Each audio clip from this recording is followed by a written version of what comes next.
Hello dear learner, जय हिंद सभी को। स्वागत है आप सभी का पुनः स्पेशल एजुकेशन क्वेश्चन बैंक के एमसीक्यू सीरीज 55 यानी कि 55वीं सीरीज, जिसमें आपको मिक्स क्वेश्चंस मिलेंगे जो आपके किसी भी प्रकार के एग्जाम के लिए उपयोगी होंगे, जहां पर आपके टीचिंग से रिलेटेड या डिसेबिलिटी रिलेटेड प्रश्न आते हैं। इससे पहले जितने भी वीडियोज बनाए जा चुके हैं उन सभी को भी देखिए ताकि आपको पूरा ज्ञान मिल सके। सभी सीरीज को देखिए, विदाउट स्किप किए इस वीडियो को पूरा देखेंगे तो आपको पूरा लाभ मिलेगा, क्योंकि ऐसे क्वेश्चंस जिनका उत्तर आपको ढूंढने में मजबूर कर देगा। तो जरूर जानिए बिना स्किप किए। तो चलिए स्टार्ट करते हैं। टेलीग्राम चैनल का लिंक भी आपको डिस्क्रिप्शन बॉक्स में दिया गया है, आप उसे क्लिक करिए और ज्वाइन हो जाइए ताकि आपको पीडीएफ उपलब्ध हो सकें। तो ये रहा आज की सीरीज का पहला सवाल। इससे पहले यदि आप चैनल में नए हैं तो जरूर सब्सक्राइब करें एंड साथ ही बेल आइकन को भी प्रेस करें एंड ऑल पर क्लिक करें ताकि आने वाले ऐसे ही महत्वपूर्ण वीडियो का नोटिफिकेशन आपको तुरंत मिल जाए और आप लाभ उठाते रहें। वीडियो को लाइक करना ना भूलें, स्किप मत करिए, अदरवाइज एक्सप्लेनेशन आपको समझ में नहीं आएगा। विदाउट एक्सप्लेनेशन के क्वेश्चन का आंसर क्यों सही है समझ में नहीं आएगा। तो क्वेश्चन नंबर 1 देखते हैं हम। सबसे पहला है कि हार्ड ऑफ हियरिंग का अर्थ है।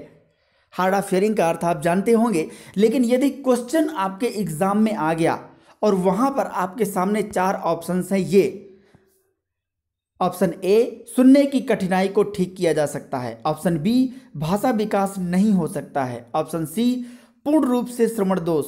ऑप्शन डी, केवल सांकेतिक भाषा से ही सीखने का माध्यम है, या यूं कहें कि केवल सांकेतिक भाषा ही सीखने का माध्यम है। तो हमारा सही जवाब क्या होगा? Option A is the correct answer. क्यों? क्योंकि सुनने की कठिनाई को ठीक किया जा सकता है हार्ड ऑफ हियरिंग में। इसका जो मेन अर्थ ये होता है कि ऊंचा सुनने वाला व्यक्ति, जब तक हम तेज आवाज में नहीं बोलेंगे तब तक वो नहीं सुन सकता, लेकिन उसे ठीक किया जा सकता है उस कठिनाई को। बहुत सारे ऐसे लोग हैं जो हार्ड ऑफ हियरिंग हैं बट उनके अंदर भी लैंग्वेज डेवलप हो रही है, तो उसे ठीक किया जा सकता है। इसलिए फिलहाल यहां पर जो हमारा सूटेबल आंसर होगा वो ऑप्शन ए सही होगा। तो आपके 4 ऑप्शंस कई तरीके से आते हैं, वहां आपको उन्हीं में से उत्तर खोजना होता है। तो फिलहाल यहां पर ऑप्शन ए सही है। क्वेश्चन नंबर 2 देखिए कि 6 महीने के बच्चे की श्रवण जांच के लिए कौन सा परीक्षण उपयोगी है। अगर कोई 6 मंथ का बच्चा है तो उसके कान की जांच करना चाहते हैं, सुनने की जांच करना चाहते हैं, तो आपको किस तरीके का परीक्षण उपयोगी होगा? हमारे पास 4 ऑप्शन हैं। ऑप्शन ए, वस्तुनिष्ठ परीक्षण यानी कि ऑब्जेक्टिव टेस्ट। ऑप्शन बी, प्रक्षेपीय परीक्षण यानी कि प्रोजेक्टिव टेस्ट। ऑप्शन सी, व्यक्तिनिष्ठ परीक्षण यानी कि सब्जेक्टिव टेस्ट, या फिर ऑप्शन डी, सकारात्मक परीक्षण यानी कि अफर्मेटिव टेस्ट। तो हमारा सही जवाब क्या होगा? Option A is the correct answer, objective test. क्योंकि ऑब्जेक्टिव टेस्ट में अब 6 मंथ का बच्चा है, वो रिस्पॉन्स नहीं दे सकता।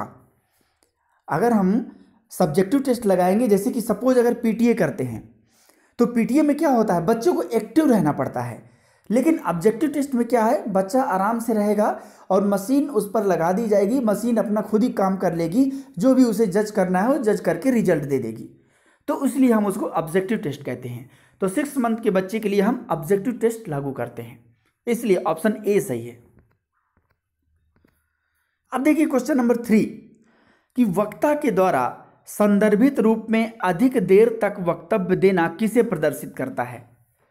ध्यान से देखिएगा क्वेश्चंस को, जो भी आ रहे हैं इस क्वेश्चन को देखिए। वक्ता के द्वारा संदर्भित रूप में अधिक देर तक वक्तव्य देना किसे प्रदर्शित करता है। हमारे पास 4 ऑप्शंस हैं। ऑप्शन ए, बहुत अधिक ज्ञान है, यानी कि अगर बहुत देर तक करता है तो बहुत अधिक ज्ञान है। ऑप्शन बी, भाषाई क्षमता में परिपक्वता।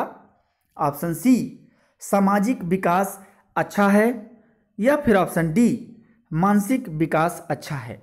तो हमारा सही जवाब क्या होगा? Option B is the correct answer.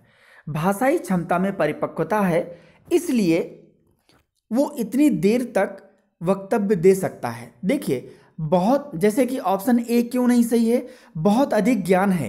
हाँ, बहुत सारे लोग होते हैं जिनको ज्ञान बहुत ज़्यादा होता है लेकिन वो प्रदर्शित नहीं कर पाते उसे। क्यों? क्योंकि उनके पास अधिक लैंग्वेज नहीं होती, या यूं कहें कि उनकी जो प्रदर्शन क्षमता होती है वो नहीं होती।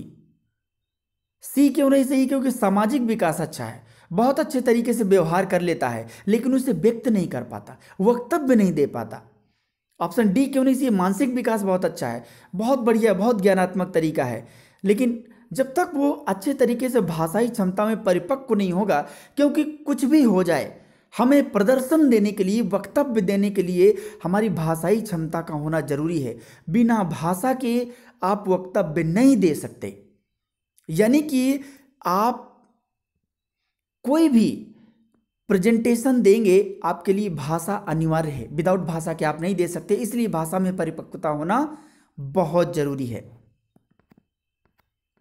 अब देखिए क्वेश्चन नंबर 4, बेहतरीन प्रश्न जो आपके सामने है कि अल्फा ग्लोबिन और बीटा ग्लोबिन निर्माण की प्रक्रिया में खराबी होने से कौन सा रोग होता है? आप जानते हैं कि जब हीमोग्लोबिन में अगर ये दोनों चीज़ें पाए जाते हैं, अल्फा ग्लोबिन और बीटा ग्लोबिन, तो अगर इनका जब निर्माण होता है, प्रक्रिया होती है, तो इनमें अगर खराबी आ जाती है तो फिर कौन सा रोग हो जाता है? क्योंकि जब इनमें खराबी आ जाएगी तो फिर खून की कमी हो जाएगी, और जब खून की कमी हो जाएगी तो फिर कोई ना कोई रोग होगा, हीमोग्लोबिन अच्छा नहीं होगा। तो हम देखते हैं, हमारे पास 4 ऑप्शन है। ऑप्शन ए पार्किंसंस रोग, ऑप्शन बी थैलेसीमिया रोग, option C Alpers syndrome, option D मिर्गी। तो हमारा सही जवाब क्या होगा? Option B is the correct answer, thalassemia रोग। अब देखिए क्वेश्चन नंबर 5, अल्पर्स सिंड्रोम क्या है? अल्पर्स सिंड्रोम क्या है, इसे हम देखते हैं। हमारे पास 4 ऑप्शन है। ऑप्शन ए बालों संबंधी विकार, ऑप्शन बी प्रगतिशील तंत्रिका संबंधी विकार, ऑप्शन सी भाषाई विकार, ऑप्शन डी खून संबंधी यानी कि रक्त संबंधी विकार। तो हमारा सही जवाब क्या होगा? Option B is the correct answer, ये अल्पर्स सिंड्रोम है। इससे पहले जो कई सारी सीरीज बन चुकी हैं जिनमें आपको मिला होगा कि अल्पर्स सिंड्रोम के अंतर्गत क्या होता है, ये धीरे धीरे लिवर को नुकसान पहुंचाता है। सीरियस वे में अगर देखा जाए तो ये हमारे लिवर को नुकसान पहुंचाता है। तो धीरे धीरे का मतलब होता है ये प्रोग्रेसिव है, इसीलिए इसको प्रोग्रेसिव न्यूरोलॉजिक डिसऑर्डर भी कहते हैं। इसलिए हमारा option B is the correct answer. अब देखिए क्वेश्चन नंबर 6, देखिए 6वां प्रश्न जो आपके सामने है। देखिए DSSB ऐसे ही प्रश्न पूछता है, उसका अर्थ क्या है, उसका मतलब क्या है, इसको डिस्क्राइब करिए, ये इसका मतलब है। देखिए फिलहाल देखते हैं क्वेश्चन नंबर 6 कि हाइपरट्रिचोसिस को और किस नाम से जाना जाता है। पहले तो ये जानना होगा कि हाइपरट्रिचोसिस है क्या, और फिर उसे किस नाम से जाना जाता है। तो चलिए देखते हैं, हमारे पास 4 ऑप्शन हैं। Option A Alpers syndrome, option B chemotherapy, option C werewolf syndrome, option D अवसाद यानी कि डिप्रेशन। तो हमारा सही जवाब क्या होगा? Option C is the correct answer, werewolf syndrome. यानी कि जो हाइपरट्रिचोसिस है उसका जो और नाम है दूसरा, उसे हम कहते हैं वेयरवुल्फ सिंड्रोम। लेकिन हाइपरट्रिचोसिस और इन दोनों का जब एक ही नाम है और एक नाम से जाना जाता है तो इनका मतलब क्या होता है, ये रहे आपके सामने इमेज, जो ये दर्शाते हैं कि जब किसी पुरुष या महिला में किसी भी जगह बॉडी के किसी भी अंग में कहीं पर भी अधिक बाल उग जाते हैं, जैसे कि पीठ में, महिलाओं के गाल में दाढ़ी नहीं आती तो भी उनके बाल उग आते हैं, यानी कि इनको उस तरीके की समस्या है जिसको हम हाइपरट्रिचोसिस कहते हैं। और उसको किस नाम से जाना जाता है? तो वेयरवुल्फ सिंड्रोम। देखिए सवाल किसी भी तरीके का आ सकता है और डिजीज रोग से तो आता ही आता है, तो इसलिए आपके लिए उपयोगी है, बिल्कुल भी स्किप मत करिए। और वीडियो अच्छा लगे तो लाइक जरूर करिए, इससे मोटिवेशन मिलता है। अब देखते हैं क्वेश्चन नंबर 7, गठिया का अर्थ क्या है? Meaning of arthritis. हमारे पास 4 ऑप्शन हैं। ऑप्शन ए जोड़ों में सूजन और दर्द, ऑप्शन बी हड्डियों में घिसाव, ऑप्शन सी हाथ की उंगलियों में समस्या, ऑप्शन डी उपर्युक्त सभी। हमारा सही जवाब क्या होगा? Option D is the correct answer, उपर्युक्त सभी। अब देख लीजिए, आप इनका इमेज देख लीजिए कि जो आप बोलते हैं ना कि गठिया रोग हो गया किसी को, तो आर्थराइटिस आर्थराइटिस बोलते हैं उसको, जो कि गठिया रोग होता है। आप जानते हैं कि जोड़ों में पेन होना, स्वेलिंग आ जाना, सूजन हो जाना, तो ऐसी तरीके की समस्याएं होती हैं इसमें। इसलिए हमारा ऑप्शन डी सभी है। अभी देखिए क्वेश्चन नंबर 8, 8वां प्रश्न जो आपके सामने है कि निम्नलिखित कथनों को पढ़िए और उपयुक्त विकल्प का चयन कीजिए। इस तरीके के प्रश्न भी एग्जाम में आते हैं। अब हमारे पास दो विकल्प हैं। कथन पहला क्या है कि दिव्यांगजन अधिकार अधिनियम 2016 में 14 अध्याय हैं। आप जानते हैं कि आरपीडब्ल्यूडी एक्ट 2016 में लागू हुआ, ये क्लियर है बिल्कुल। लेकिन उसमें अध्याय कितने हैं? 17 अध्याय हैं, लेकिन इसमें कितना लिखा है? 14 अध्याय। तो ये स्टेटमेंट हमारा गलत है। दूसरा कथन देखते हैं, दिव्यांगजन अधिनियम, दिव्यांगजन मतलब पर्सन्स विद, जिसको हम पीडब्ल्यूडी एक्ट कहते हैं, 1995 में यहाँ पर लिखा है 17 अध्याय हैं, जबकि वास्तविकता में कितने अध्याय हैं? 14 अध्याय हैं। यानी कि कथन 1 और कथन 2 जस्ट अपोजिट हैं, यानी कि दोनों गलत हैं। तो अब हमारे 4 ऑप्शंस आ गए। ऑप्शन ए दोनों कथन सही है, ऑप्शन बी दोनों कथन गलत हैं, ऑप्शन सी केवल कथन 1 गलत है, ऑप्शन डी केवल कथन दूसरा गलत है। तो हमारा सही जवाब क्या हो जाएगा? Option B is the correct answer, दोनों कथन गलत हैं। अब हम देखते हैं क्वेश्चन नंबर 9। ये रहा प्रश्न 9 जो आपके सामने है। ध्यान दीजिएगा, ऐसे प्रश्न हैं जो डीएसएसबी में आते और ऐसे ही ज़्यादातर पूछता है। किसी भी रोग को, किसी भी डिजीज समस्या को कुछ भी पूछता है। तो फिलहाल देखते हैं यहाँ पर कि रुधिर लोहवर्णकता का अर्थ क्या है? Meaning of hemochromatosis. अब देखते हैं हमारे पास 4 ऑप्शन है। ऑप्शन ए शरीर में आयरन की मात्रा बहुत ज़्यादा होना, ऑप्शन बी शरीर में आयरन की मात्रा बहुत कम होना, ऑप्शन सी स्वाद का पूर्णतः गायब हो जाना, ऑप्शन डी सुगंध का पूर्णतः गायब हो जाना।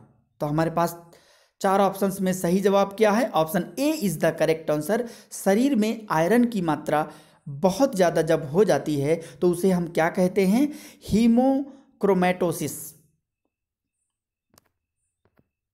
अब देखिए क्वेश्चन नंबर 10, 10वां प्रश्न जो आपके सामने है कि कॉक्लियर इम्प्लांट किस उम्र में किया जा सकता है जिससे अधिक लाभ हो? ध्यान दीजिएगा, क्वेश्चन को देखिएगा, लास्ट में क्या लिखा है?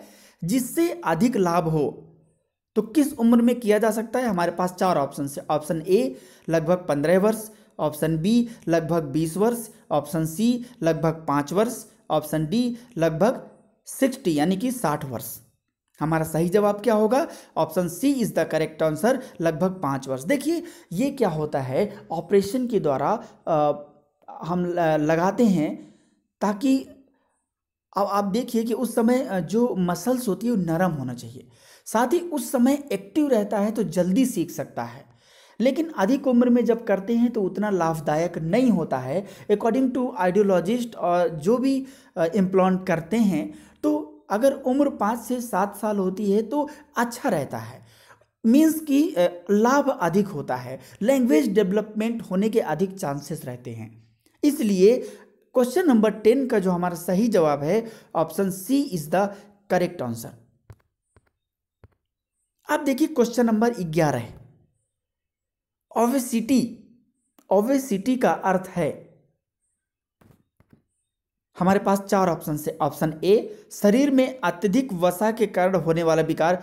आप जानते हैं कि वसा के कारण क्या होता है? मोटापा होता है। ऑप्शन बी खून की कमी, ऑप्शन सी पतला होना, ऑप्शन डी सामाजिक समस्या। तो ओबेसिटी का क्या अर्थ है?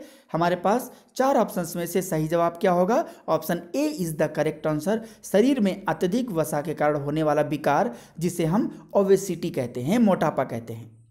ये देखिए, अगर एक्सरसाइज नहीं करेंगे तो ऐसे ही हो जाएंगे आप भी, और मैं भी नहीं करूंगा तो मैं भी ऐसे ही हो जाऊंगा, फिर चलना फिरना मुश्किल हो जाएगा। तो ये हमारा क्वेश्चन नंबर 11 का जो सही जवाब है option A is the correct answer. अब देखिए क्वेश्चन नंबर 12, 12वां प्रश्न देखते हैं। सवाल बहुत छोटे छोटे लगेंगे, लेकिन आपको जब सही तरीके से नहीं पता होगा तो हमारे उत्तर क्या होते हैं? गलत हो जाते हैं। फिलहाल देखते हैं हम क्वेश्चन नंबर 12वां 12, सुगम्यता का अर्थ क्या है? Meaning of accessibility. ये रहे आपके सामने चार ऑप्शन। ऑप्शन ए क्षमता को बढ़ाना, ऑप्शन बी क्षमता वाला व्यक्ति, ऑप्शन सी क्षमता का उपयोग होना, ऑप्शन डी क्षमता को सुरक्षित करना। हमारे पास चार ऑप्शंस में से सही जवाब क्या होगा? Option C is the correct answer, क्षमता का उपयोग होना। देखिए एक्सेसिबिलिटी, सुगम्यता, सुगम्यता वही है जहां पर क्षमता का उपयोग हो सके, उसे को ही हम एक्सेसिबिलिटी कहते हैं। सपोज उदाहरण के रूप में अगर एक शारीरिक रूप से अक्षम व्यक्ति किसी भी संस्थान में, किसी भी बिल्डिंग में, किसी भी जगह जाता है और वो वहाँ पर अपनी क्षमता का उपयोग करके अपने उद्देश्यों को पूरा कर लेता है, जिस काम से गया है उसे पूरा कर लेता है, इसका मतलब उसके लिए वहाँ पर एक्सेसिबिलिटी है।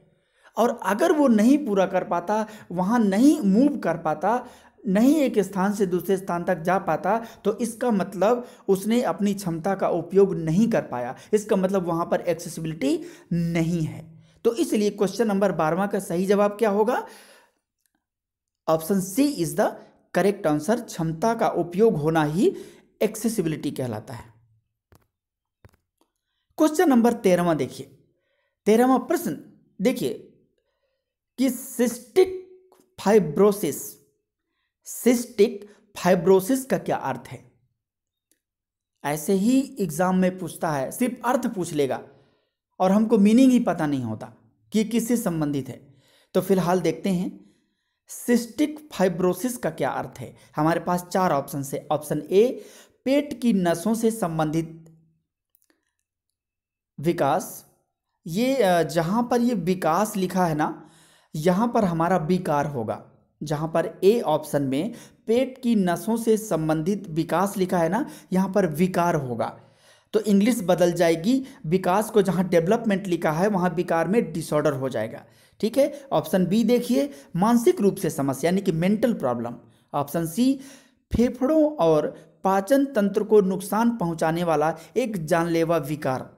ऑप्शन डी बच्चों से संबंधित प्रत्यक्षण विकार यानी कि परसेप्शन डिसऑर्डर। तो क्वेश्चन नंबर 13 का सही जवाब क्या होगा? Option C is the correct answer, फेफड़ों और पाचन तंत्र को नुकसान पहुंचाने वाला एक जानलेवा विकार है जिसे हम कहते हैं सिस्टिक फाइब्रोसिस। जो हमारे फेफड़ों को, जो हमारे लंग्स होते हैं और जो हमारा डाइजेस्टिव सिस्टम होता है, उसके लिए बहुत समस्या पहुंचाने वाला है, इसलिए हम इसको सिस्टम फाइब्रोसिस के नाम से जानते हैं। तो इसको आप ज़रूर ध्यान में रखें, शायद आपके लिए बहुत उपयोगी प्रश्न होंगे। वीडियो को स्किप मत करिए, स्किप करने से बिल्कुल भी लाभ नहीं मिलेगा आपको। क्वेश्चन नंबर 14 देखिए कि जब शिक्षक एक समाधान के रूप में भूमिका निभाता है तब वह यानी कि तब वह क्या करता है? अगर कोई शिक्षक, सपोज आप शिक्षक हैं और आप एक सॉल्वर के रूप में हैं, आप क्लासरूम में हैं, तो आप क्या करेंगे? हमारे पास चार ऑप्शन हैं। ऑप्शन ए केवल समस्या की जानकारी लेंगे आप, ऑप्शन बी केवल बेहतर भाषण देंगे यानी कि केवल अच्छी स्पीच देंगे, ऑप्शन सी विद्यार्थियों की समस्याओं को हल करते हैं, या फिर ऑप्शन डी विद्यार्थियों से केवल वार्तालाप करेंगे। एक बात यहाँ पर देख लीजिए, जो ऑप्शन ए, बी और डी है, इन तीनों में केवल जैसा शब्द लिखा है और आपको पता है कि केवल निगेटिविटी को दर्शाता है, इसलिए ए, बी और डी हमारे सही नहीं है। तो कौन सा सही हो जाएगा? Option C is the correct answer, विद्यार्थियों की समस्याओं को हम हल करेंगे। भाई हम सॉल्वर के रूप में हैं, वहां पर हम केवल जानकारी थोड़ी लेंगे। यहां पर क्योंकि ऑप्शन में है केवल जानकारी लेना, केवल जानकारी लेने से समस्या का हल नहीं हो जाएगा, हमें उसके लिए कदम उठाना पड़ता है। तो इसलिए हमारा ऑप्शन सी सही है। क्वेश्चन नंबर 15 देखिए कि ल्यूकोसाइटोसिस, ध्यान दीजिए इसका क्या अर्थ है? ल्यूकोसाइटोसिस का क्या अर्थ है? हमारे पास चार ऑप्शन है। ऑप्शन ए रक्त में लाल रक्त कोशिकाओं का, रक्त में यानी कि खून में लाल रक्त कोशिकाओं का उच्च स्तर। ऑप्शन बी रक्त में यानी कि खून में श्वेत रक्त कोशिकाओं का उच्च स्तर, या फिर ऑप्शन सी शरीर में खून का ना होना, या फिर ऑप्शन डी शरीर में खून की मात्रा अधिक होना। तो ल्यूकोसाइटोसिस का अर्थ क्या होगा इन चार ऑप्शंस में से? हमारा सही जवाब option B is the correct answer, रक्त में श्वेत रक्त कोशिकाओं का उच्च स्तर। ये देखिए, अगर हम जहाँ पर आपको ये अलग कलर के कुछ ही दिख रहे हैं, जहाँ वाइट कलर के अलग जो ब्लड सेल्स हैं वो वाइट कलर के अधिक दिख रहे हैं, तो इसको हम ल्यूकोसाइटोसिस कहते हैं। क्योंकि हमारे शरीर में जो ब्लड पाया जाता है वह लाल रक्त कोशिकाएं होती हैं और श्वेत रक्त कोशिकाएं होती हैं। तो लाल रक्त कोशिकाएं होना अत्यंत आवश्यक है। अगर श्वेत रक्त कोशिकाएं होती हैं तो मतलब थोड़ा सा कुछ ना कुछ दिक्कत है। तो इसको आप और भी ज़्यादा जानकारी ले सकते हैं। तो फिलहाल हमारे यहाँ पर क्वेश्चन नंबर 15 का सही जवाब है option B is the correct answer. आप देखिए क्वेश्चन नंबर 16वां प्रश्न जो आपके सामने है कि राष्ट्रीय शिक्षा नीति 2020 के अनुसार ग्रेड 1 में प्रवेश करने वाले सभी छात्र स्कूल के लिए तैयार हैं, यह सुनिश्चित करने की समय सीमा क्या है। अब जानते हैं ग्रेड 1 मतलब अच्छी प्रवृत्ति का होता है। तो देखते हैं कि इसकी समय सीमा क्या निर्धारित की गई है, क्योंकि अभी तो बिल्कुल इस स्थिति को देख करके नहीं लगता है, क्योंकि आजकल तो शिक्षा के नाम पे दुकानें केवल खुली हैं और वास्तव में कोई भी गवर्नमेंट, भारत सरकार के किसी भी कोने की गवर्नमेंट इतना अच्छा जो एजुकेशन को बढ़ावा देने में समर्थ नहीं है। बाकी राजनीतिक पक्ष में या अन्य पक्ष में अधिक है, इसलिए ये समस्या है। लेकिन अभी देखते हैं फिलहाल इस क्वेश्चन के अकॉर्डिंग कि अधिक जो हमारा समय सीमा है वो क्या है। ये देखिए 2035 तक, या फिर ऑप्शन बी 2040 तक, या फिर ऑप्शन सी 2030 तक, या फिर ऑप्शन डी 2025 तक। तो हमारा सही जवाब क्या होगा? Option C is the correct answer, 2030 तक। अगर आप नेशनल एजुकेशन पॉलिसी को पढ़ेंगे तो आपको समझ में आएगा। क्वेश्चन नंबर 17, प्रश्न 17वां जो आपके सामने है कि उस विकल्प का चयन करें जो तीसरे पद से उसी प्रकार से संबंधित है जिस प्रकार से दूसरा पद पहले पद से संबंधित है। ध्यान दीजिएगा, ये रहे हमारे सामने पद। पहला पद क्या है कि वर्ल्ड अल्जाइमर डे, जो विश्व जो अल्जाइमर डे है वो 21 सितंबर को मनाया जाता है। तो फिर आयरन डिफिशियंसी डे कब मनाया जाता है? हमारे पास 4 ऑप्शन हैं। ऑप्शन ए 26 नवंबर, ऑप्शन बी 25 नवंबर, ऑप्शन सी 19 जनवरी, ऑप्शन डी 6 अक्टूबर।